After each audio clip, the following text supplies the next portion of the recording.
Sejam bem-vindos. Nesta manhã vamos falar sobre as parábolas ou a parábola dos talentos. Ainda na série sobre as parábolas de Jesus, esta é a décimo estudo sobre as parábolas. Desde quando nós tivemos esse momento de parada ou paralisação dos cultos presenciais, iniciamos o estudo sobre as parábolas. E esse é o 10º estudo sobre as parábolas de Jesus. E hoje vamos falar sobre a parábola dos talentos.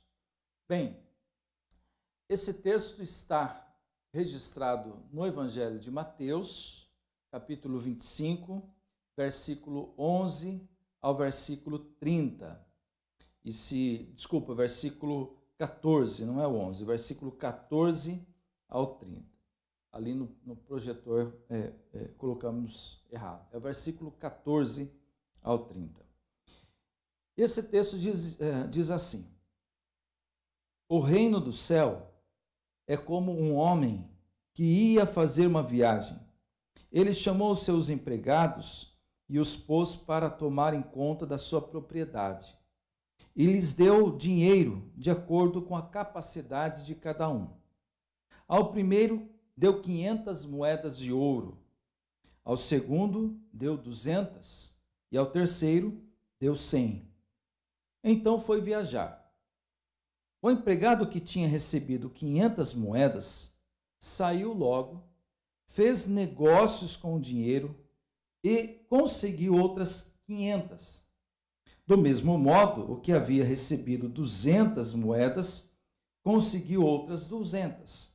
Mas o que tinha recebido 100 moedas saiu, fez um buraco na terra e escondeu o dinheiro do patrão. Depois de muito tempo, o patrão voltou e fez um acerto de contas com eles. O empregado que havia recebido 500 moedas chegou e entregou mais 500, dizendo: O senhor me deu 500 moedas e veja então, aqui estão mais 500 que consegui ganhar.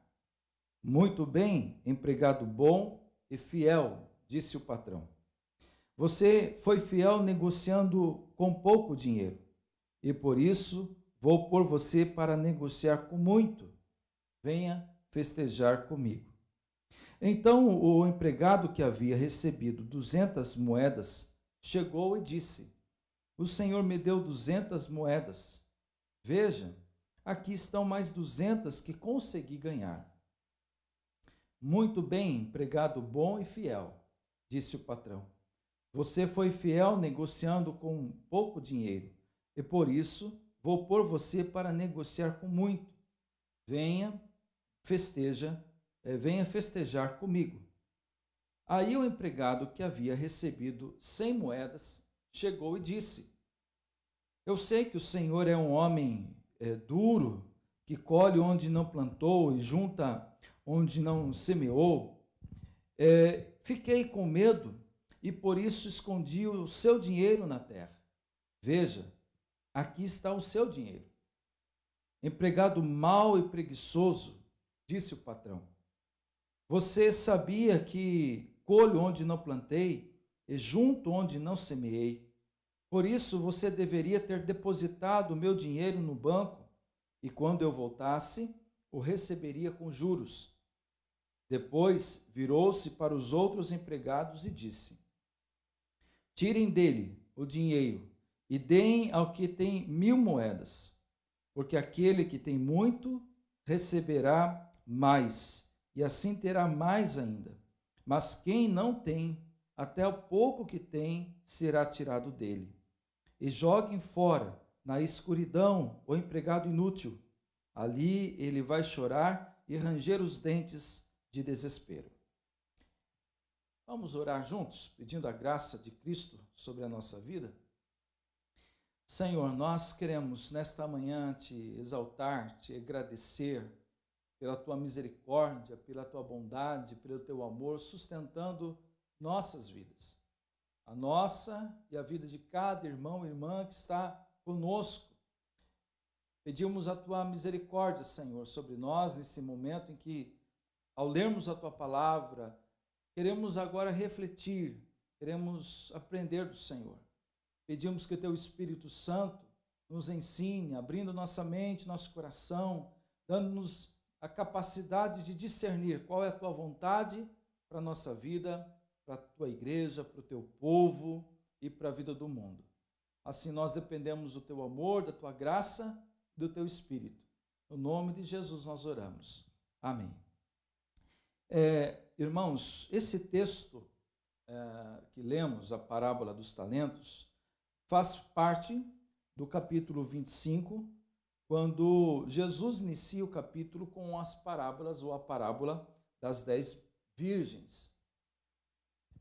Jesus vem desde o capítulo anterior, capítulo 24, falando sobre o final, a vinda do Filho do Homem. Isso tem início com o questionamento dos discípulos em torno das palavras de Jesus. Jesus, no capítulo 24, fala do anúncio da destruição do templo de Jerusalém, e aí com algumas sentenças e de cunho escatológico. Os discípulos interrogam Jesus, querem saber quando acontecerá e como isso acontecerá. E Jesus acaba discorrendo no capítulo 24 sobre o tema.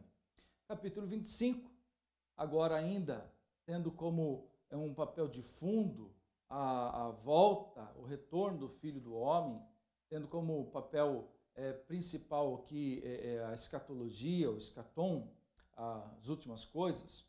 Jesus agora tem um tom mais específico direcionado aos religiosos judeus e aos discípulos. E nesse tom de conversa, ele fala da vigilância dos fiéis, os cristãos, não apenas da vigilância, mas também falando da atitude, do comportamento diante da volta de Jesus e dos acontecimentos que antecedem a volta do Filho do Homem. Bem, o texto que nós lemos, então, segue a parábola das 10 virgens, onde Jesus fala especificamente da vigilância. Ficai vigilantes, sejam vigilantes, porque vocês não sabem o dia e nem a hora que o noivo virá. E aí Jesus continua sobre esse tema da vigilância com a parábola dos talentos.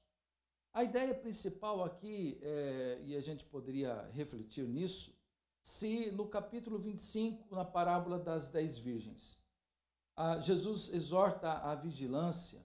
No texto que nós lemos, os talentos, junto com a vigilância, precisa haver a operosidade da fé, não uma fé apática, inerte, infrutífera. Enquanto se aguarda, se espera com vigilância a volta do Filho do Homem, esse esperar deve estar unido à operosidade da fé, uma fé ativa, dinâmica, operosa, uma fé frutífera, que tem seus frutos no tempo presente. Bem, e é isso que nós vamos tratar, é isso que trata o texto que lemos.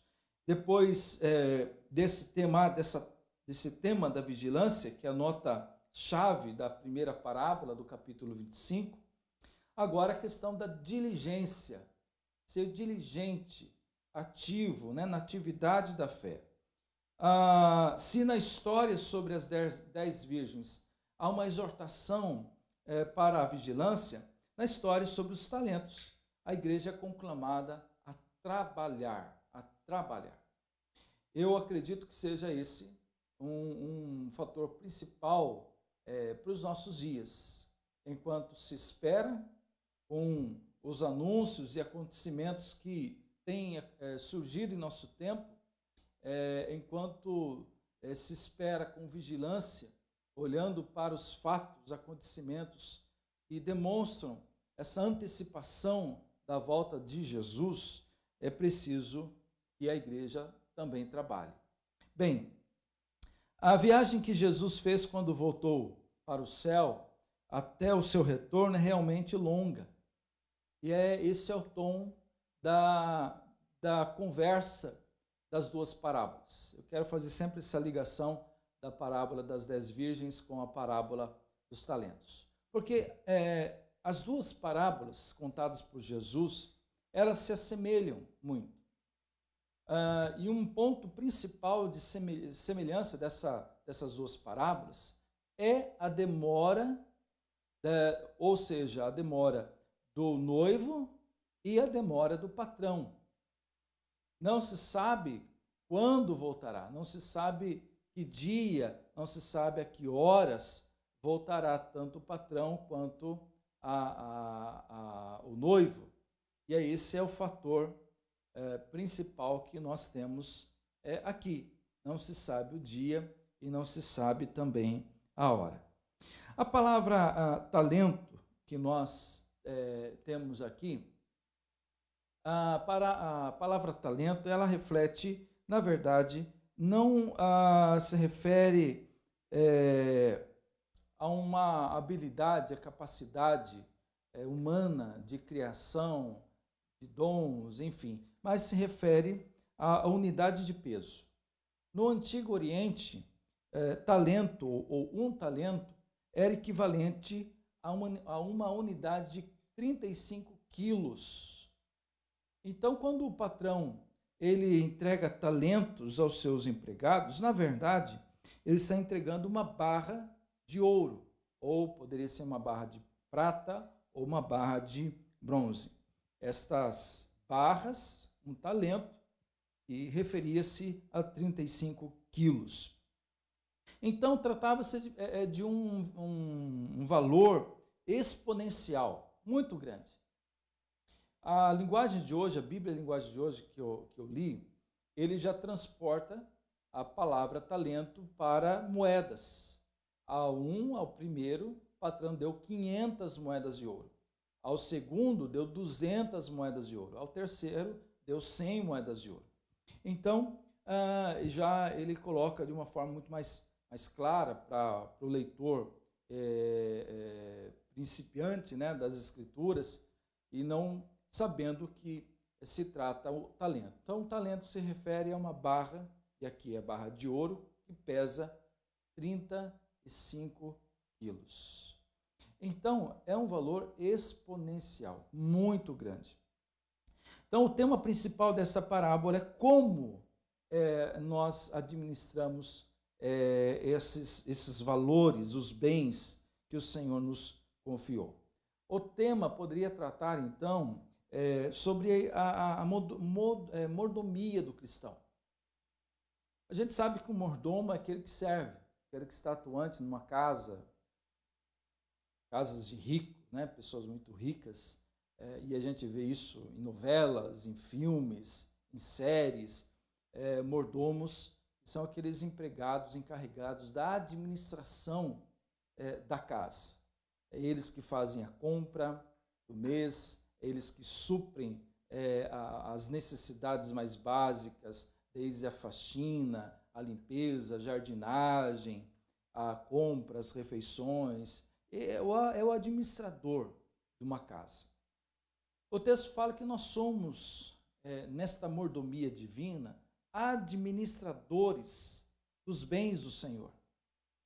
À semelhança daqueles empregados que o patrão lhes confiou seus bens, na verdade nós somos os servos do Senhor, servos de Deus, esse patrão, a qual ele nos confiou seus bens para administrá-lo. Fritz Reinecker, ele entende que esses talentos representam tudo o que nós recebemos de Deus como dádivas naturais e dádivas sobrenaturais. Então ele entende por dádivas naturais o nosso corpo, os nossos dons, os nossos talentos, a nossa boa educação, a nossa vida profissional. Então aquilo que nós realizamos, nosso corpo, nossos dons, talentos, boa educação e vida profissional. Também Fritz Reinecker, ele coloca as dádivas sobrenaturais que nós recebemos do Senhor, como sendo o próprio Espírito Santo em nós, a salvação, a oração, a palavra e a graciosa direção de Deus diária na nossa vida.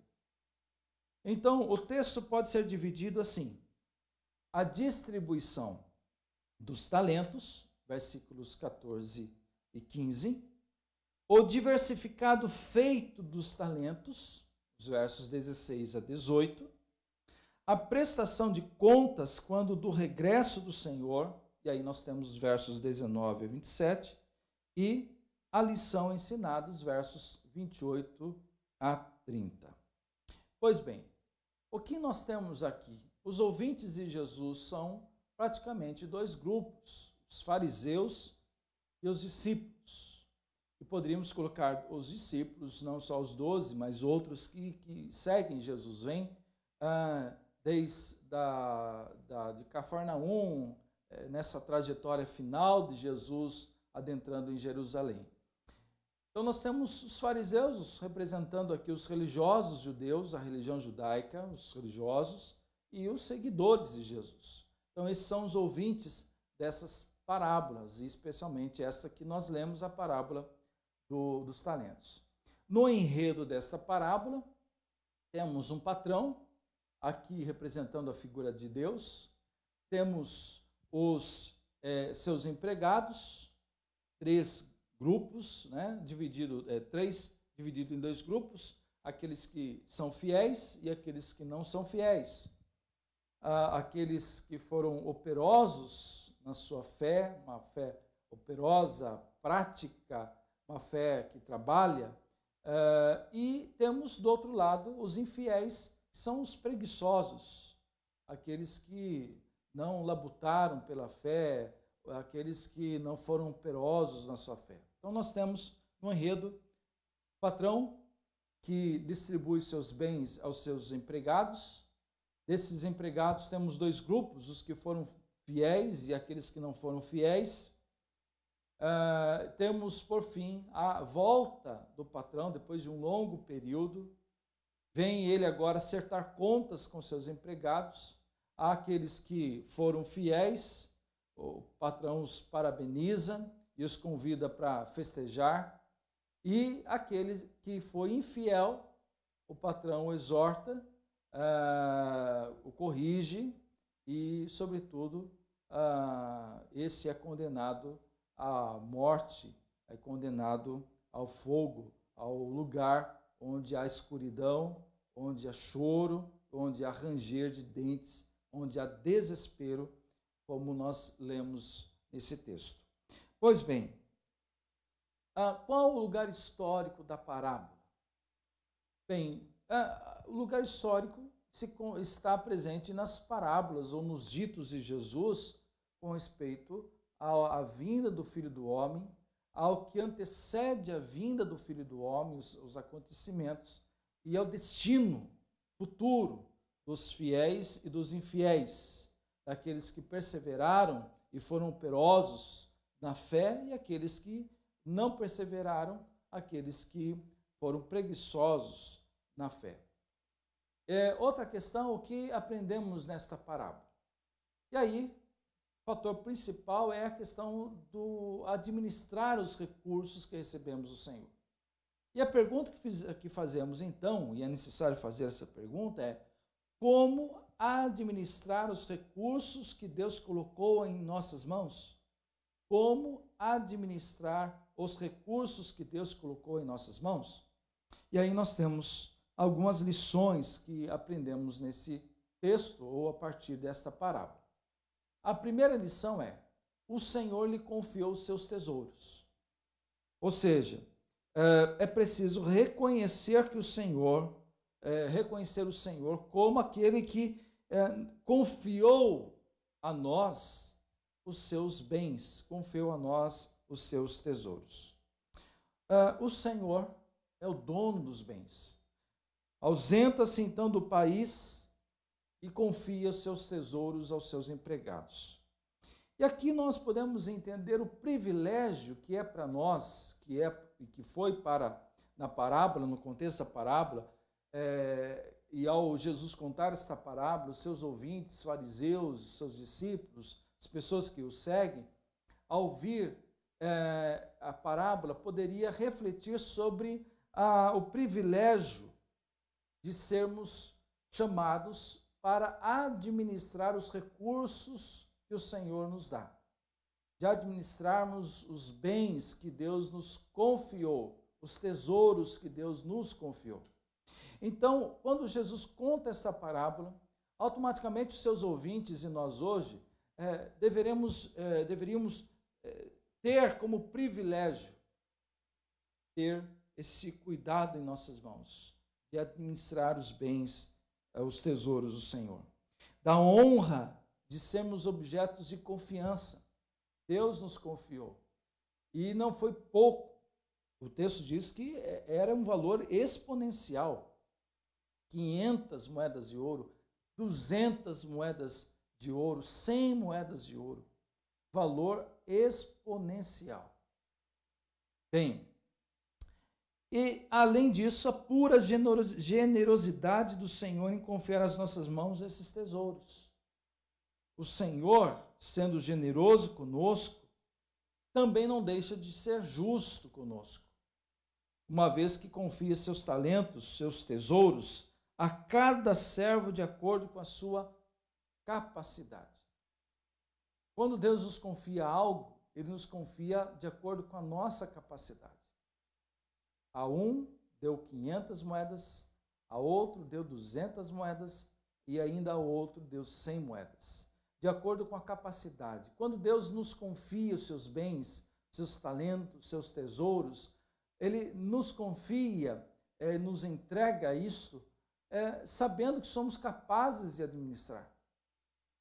Não é para recusar e nem para termos aquele pensamento de incapacidade. Eu não sou capaz, eu não posso, eu não consigo. Pelo contrário, o Senhor, esse Senhor que nos confia os seus bens, sabe que temos a capacidade que é dada por Ele mesmo, essa capacidade que vem do alto, que vem da parte de Deus, de administrar os recursos divinos. Todos nós, se nós olharmos, atentarmos para as Escrituras, especialmente no pensamento do apóstolo Paulo, quem dedica tempo a falar da capacidade que nós temos, o recurso que nós temos, a graça divina, como o próprio Fritz diz, tanto dádivas naturais quanto dádivas sobrenaturais. Tanto as dádivas naturais, o nosso próprio corpo, e Paulo fala que o nosso corpo é o santuário do Espírito Santo, falando então também dos nossos dons e talentos, algo natural que nós temos, aplicá-lo ao reino. A nossa profissão, os irmãos que têm sua profissão, cada um de nós podemos aplicar o que temos de dons naturais para a glória de Deus e para o reino de Deus. Então, tudo que nós fazemos e fizermos deve visar o reino de Deus e a glória de Deus. Por isso, quando recebemos algum talento natural, uma dádiva natural da parte de Deus, devemos aplicá-lo. Então, se você é vendedor, se você é um negociante, um vendedor, negociante, se você é um administrador, se você é um bancário, se você é um empreiteiro, se você é um encanador, um pintor, se você é um pedreiro, a sua profissão, o que você faz, isso deve ser revertido para a glória de Deus e para a construção do reino de Deus.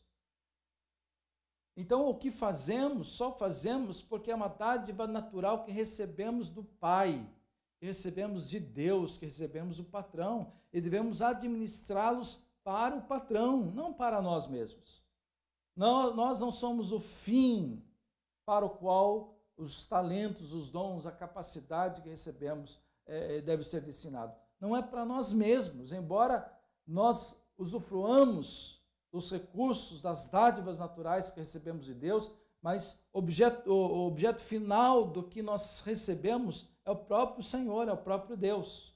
Então Ele nos confia, sabendo da capacidade que temos de gestor, de administrar com mordomia aquilo que Deus já nos confiou. Pois bem, o Senhor não exige o mesmo de todos, porque sabe que cada um de nós temos a nossa própria capacidade. Deus, então, o Senhor, o patrão, aqui nesse texto, não exige o mesmo de todos, nem confia mais a alguém do que essa pessoa pode realizar. É claro que há muitas pessoas, falando de recursos naturais, têm uma capacidade enorme de realização. Conheço pessoas que têm uma capacidade de pedreiro, encanador, pintor, até ferreiro, assim, tudo junto. Tem pessoas que não têm essa capacidade. Tem pessoas que realizam funções da qual eu não sou capaz. E pensando um pouquinho, trazendo à luz esses dons naturais, diversificados, de responsabilidades tão diversas, que não somos iguais uns aos outros, não temos a mesma capacidade, e é por isso que Deus distribui diversamente, de forma diversa, a cada um os seus recursos, porque sabe que cada um tem um jeito próprio de lidar, cada um tem um jeito próprio de administrar os recursos de Deus. Trazendo para os recursos sobrenaturais da ação do Espírito Santo na nossa vida, também nós temos recursos que recebemos de Deus para administrar, mas de forma diversa. Um exemplo é os dons espirituais que Paulo tanto fala nas suas cartas. 1 Coríntios, Romanos, Efésios. Efésios capítulo 4, ele fala exatamente que Deus concedeu uns para apóstolos, outros para evangelistas, outros para pastores e mestres. E Deus concedeu isso a fim de que todo o corpo, bem ajustado e consolidado com todas as suas juntas, crescesse para a maturidade, para o bem de todo o corpo, de todos os crentes. Se olharmos para os dons que Paulo fala em Coríntios e em Romanos, Deus concede seus dons de acordo com o que ele prevê a cada um. Cada um tem uma capacidade de executar, de administrar os dons espirituais. Nem todos, Paulo diz, nem todos falam em línguas estranhas, nem todos interpretam, nem todos profetizam, embora ele coloque anúncio, o dom de anunciar a mensagem, que é o dom de profecia, como algo que todos deveriam buscar fazer e ter esse dom. Mas cada um tem seus dons. Dom da hospitalidade, quando Paulo fala em Romanos, ele fala do dom da hospitalidade, nem todos têm capacidade de hospedar alguém, de receber, de acolher uma pessoa. Então, cada um de nós recebeu talentos, dons, de acordo com a nossa capacidade. Não somos seres iguais, não temos essa igualdade de pessoas, indivíduo. Por isso, assim como não há seres iguais, somos únicos, Deus também distribui seus dons diversos a essa diversidade de pessoas no seu reino. Isso é importante saber, porque, de fato, o Senhor não exige o mesmo de todos. Se Ele tem concedido algum dom, algum talento a você, Ele vai exigir isso de você, não vai exigir além daquilo que você é capaz de realizar. E nem vai exigir nada além daquilo que Ele lhe deu, lhe confiou.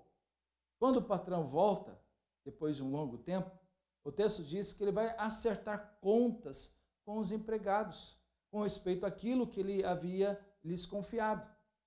Então, ele vai acertar contas e exigir aquilo que ele confiou, aquele que deu 500 moedas, ele vai exigir isso dele, essa capacidade, o que é que ele fez com isso.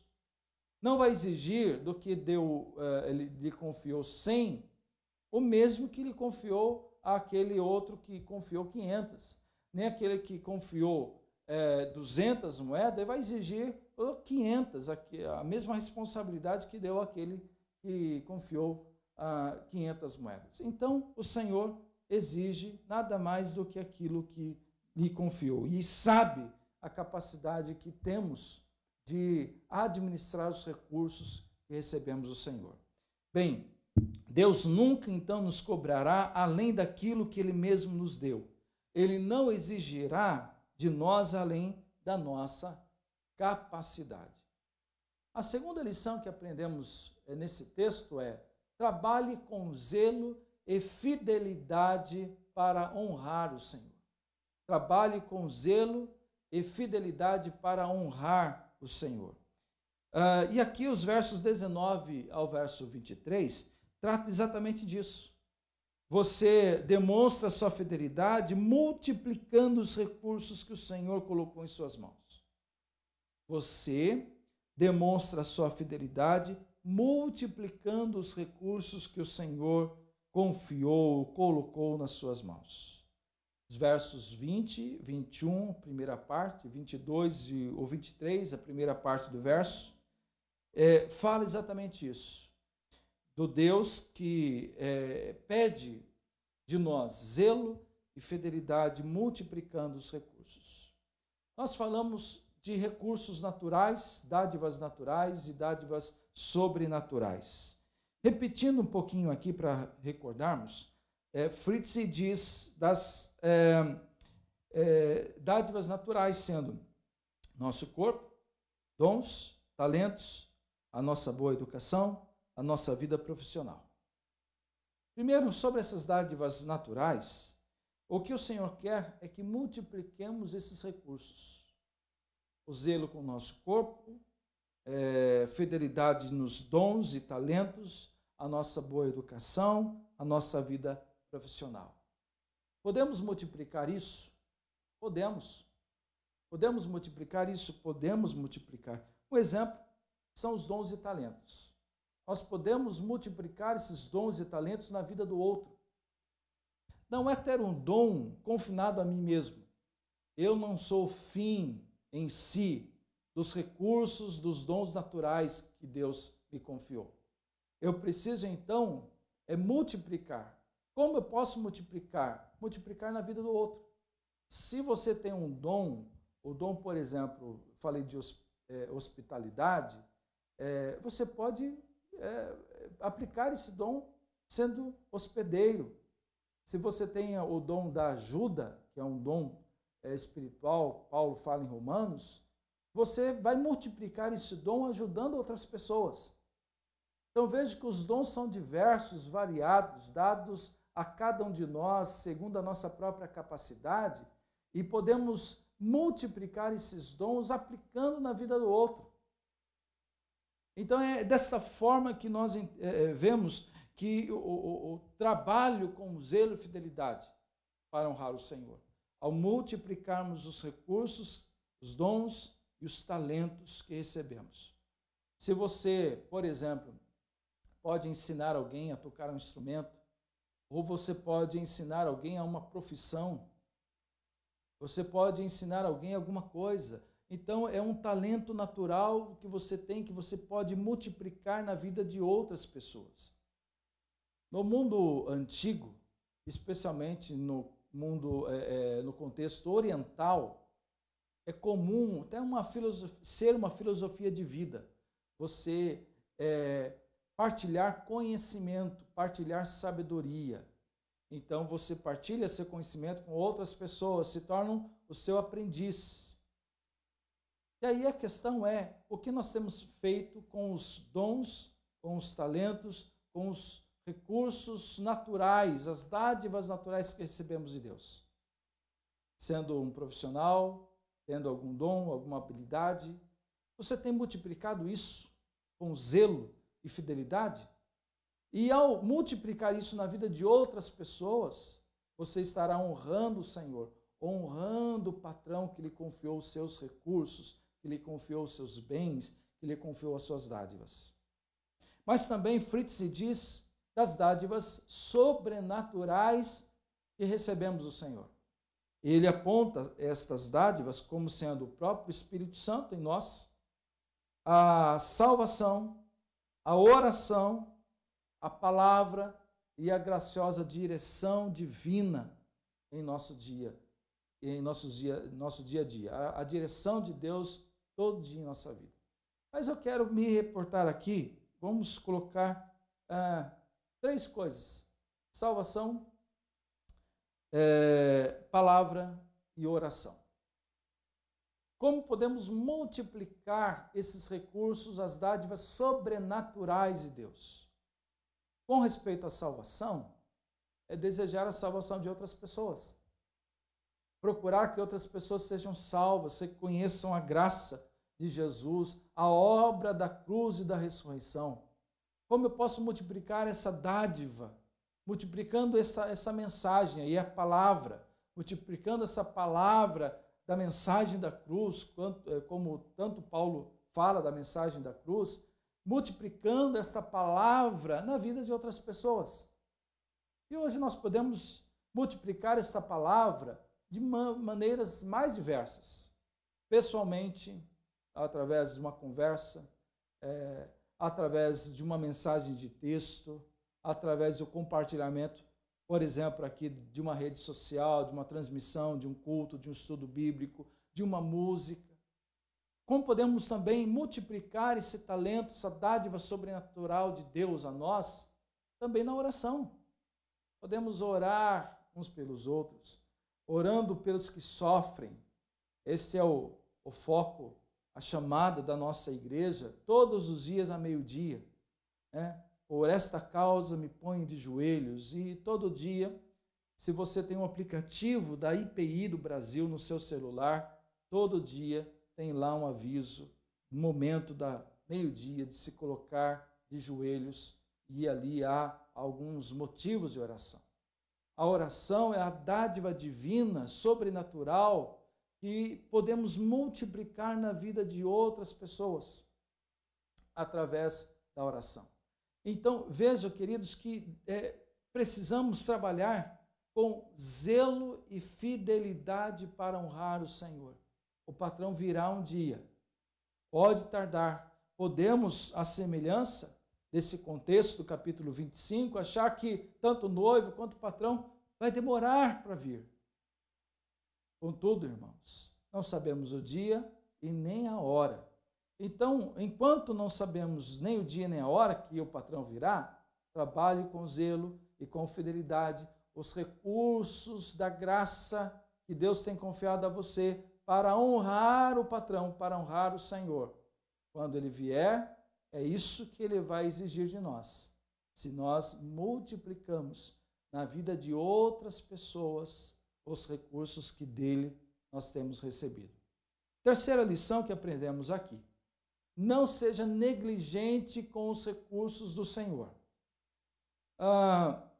Os versos 24 ao 30, agora o tom da conversa, ou o foco principal está no servo negligente. E aquilo que acontece àqueles que negligenciam os recursos que o Senhor tem dado.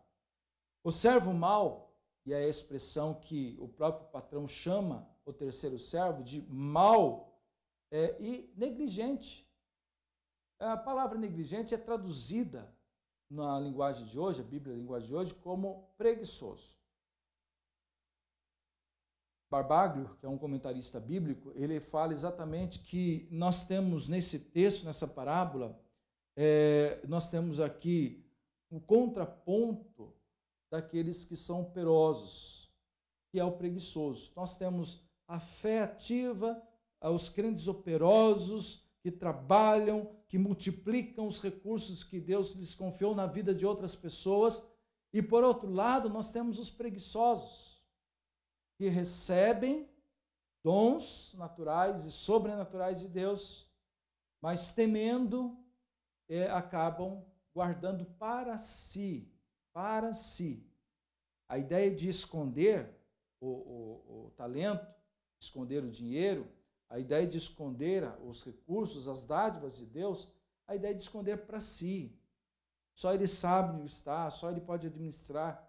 E ele não usa dos talentos, os recursos, para o benefício de outras pessoas. E aí é uma exortação a todos nós, a todos nós. Ele nutriu um pensamento errado acerca do seu senhor. Considerou o patrão severo e justo. Em vez de fazer render, então, os recursos, colocando esses recursos, multiplicando-os na vida de outras pessoas, ele foi movido pelo medo e não pelo zelo fiel. Ele foi movido pelo medo e não pelo zelo e pela fidelidade. A sua negligência, a sua preguiça também é covarde, resultante de uma esterilidade. Ele não consegue frutificar, é uma figueira estéril. O que foi colocado em suas mãos não apenas estagnou, mas retrocedeu, porque o patrão disse que poderia ter colocado nos bancos e isto teria rendido juros. Então, ele perdeu o valor. E aqui é interessante que, e aí Fritz, comentarista bíblico, Fritz Heinecker, ele diz que quando aquele que pensa somente em si, não apenas prejudica a obra do Senhor, mas prejudica a si próprio também. Aquele que pensa somente em si, não prejudica apenas a obra do Senhor, mas também prejudica a si mesmo. Ao servo inútil, o talento é tomado e transferido ao outro. E esta é a parte conclusiva que nós vemos nesse texto.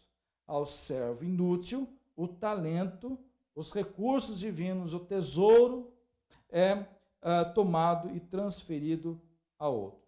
E aqui então vale destacar que a negligência é solenemente penalizada. É penalizada. Versos 26 a 30 fala desta pena que aquele servo mau, negligente, preguiçoso recebeu. E penalizada com a repreensão do Senhor. O Senhor o repreende nos versos 26 e 27. Com a perda de responsabilidade e com o banimento eterno da presença, da proximidade com o Senhor. Ele é não apenas repreendido, não só retirado os recursos, mas ele é banido da presença do Senhor. Bem, qual a aplicação da parábola? Eu quero colocar 3 considerações finais aqui, e aí, se você tiver alguma pergunta, alguma dúvida, quiser colocar nos comentários, para nós podermos, de alguma maneira, te responder. Ou se você quer comentar algo em cima desse texto, em cima desse estudo, também pode ficar à vontade. Queremos a sua participação. Primeira coisa a considerar considere a operosidade da fé. É isso que o texto está em xeque, que nos coloca assim, como algo confrontador para nós. Uma fé operosa. Uma fé operosa. Paulo, quando escreve a sua carta aos Tessalonicenses, ele elogia a igreja de Tessalônica, porque Tessalônica foi um momento assim de uma plantação de igreja em meio a muitas lutas, em meio a muita perseguição. Paulo chega a Tessalônica e ele fica apenas 15 dias, 2 semanas em Tessalônica. Por 2 sábados seguidos ele vai na sinagoga, prega, forma um núcleo, mas ele é expulso da cidade, há uma perseguição, então há um núcleo pequeno de cristãos. E ele tem que sair fugido de Tessalônica, senão iriam matá-lo, a perseguição que os judeus fizeram a ele. E aí Paulo está angustiado, quer saber notícias desta recente igreja, contudo essa igreja ainda muito imatura, e envia então seus cooperadores a Tessalônica para ter notícia.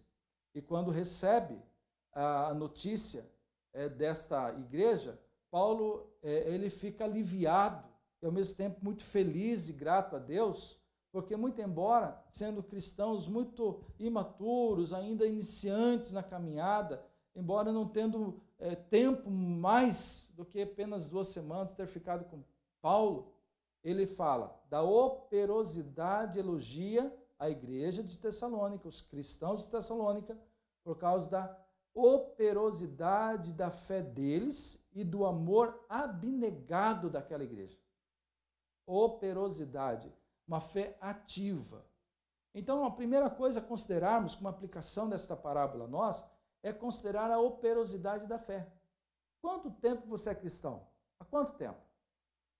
O que você tem recebido dos dons naturais e sobrenaturais, das dádivas naturais e sobrenaturais que Deus lhe confiou nas suas mãos?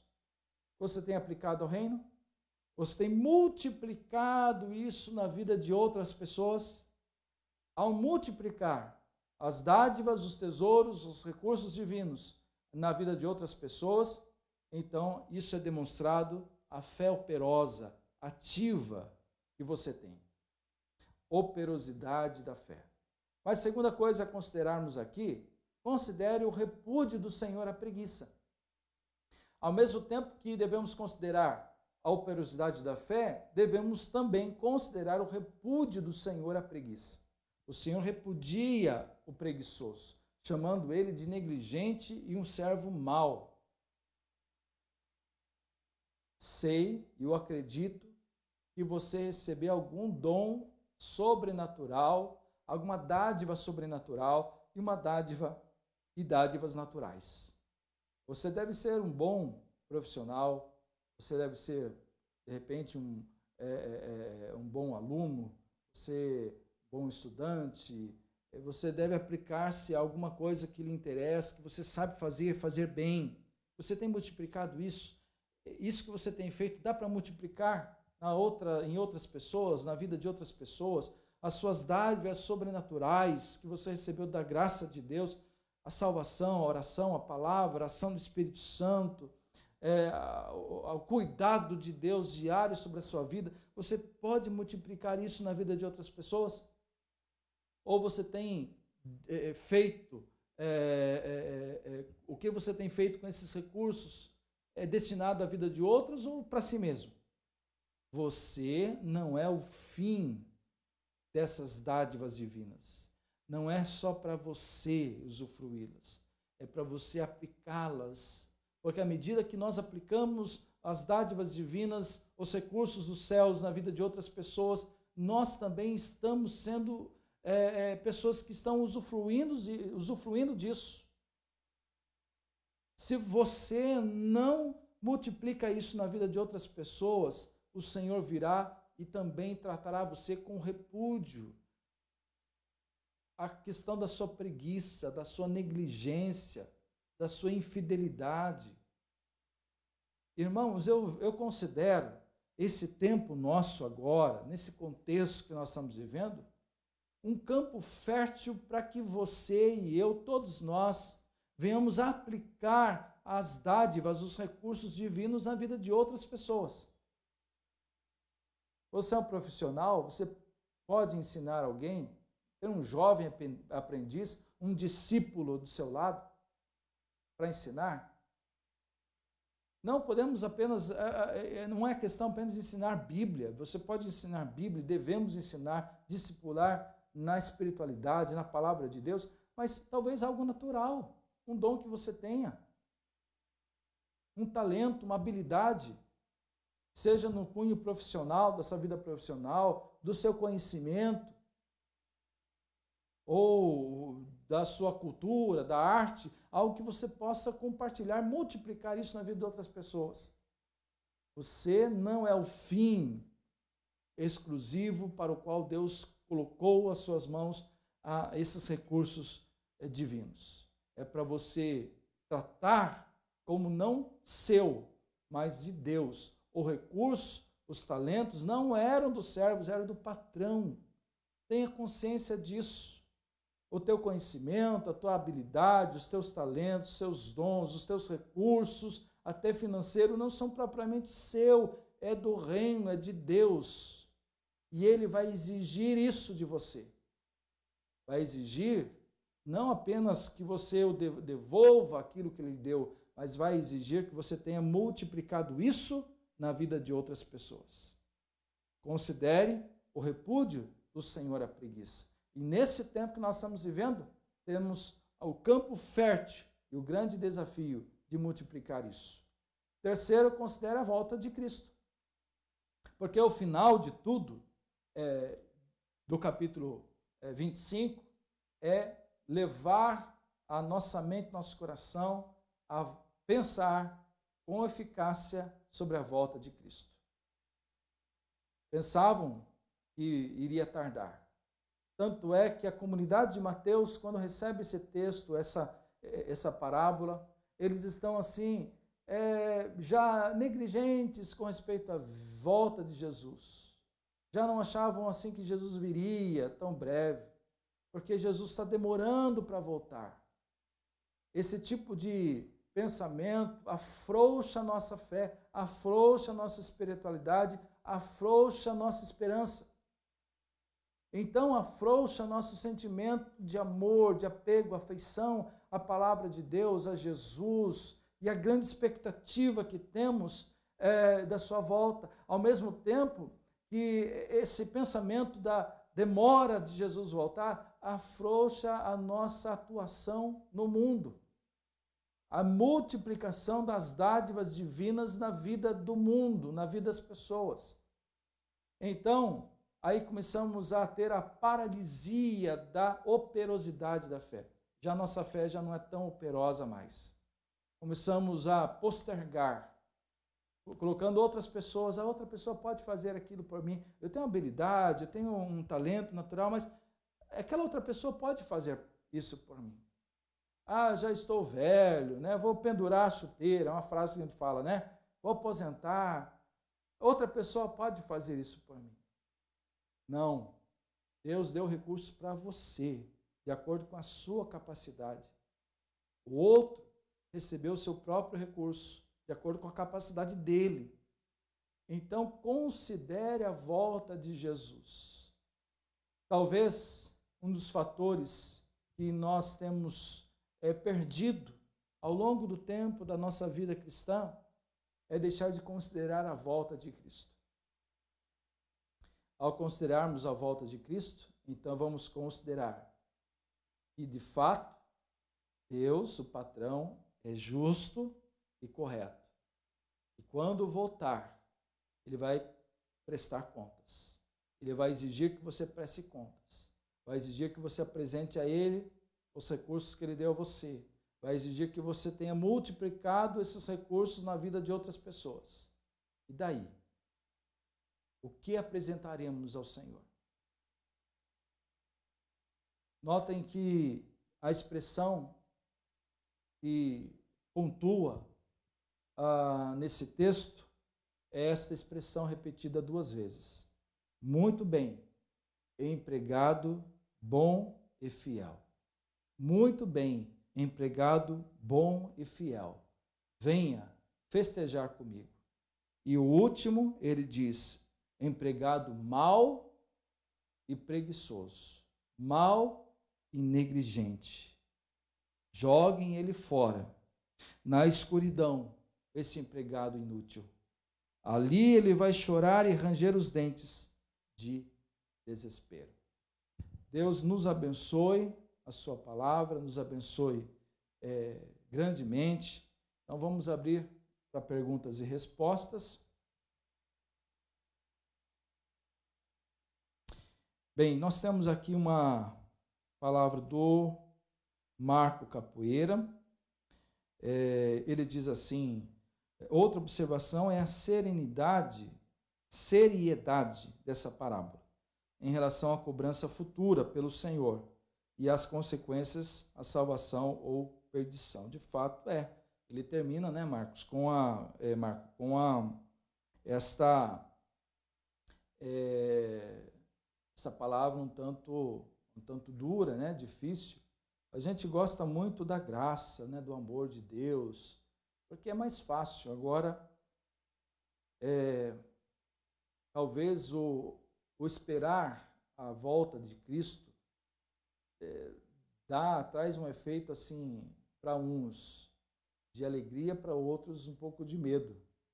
E é isso que nós vemos no servo mau, né? Teve medo.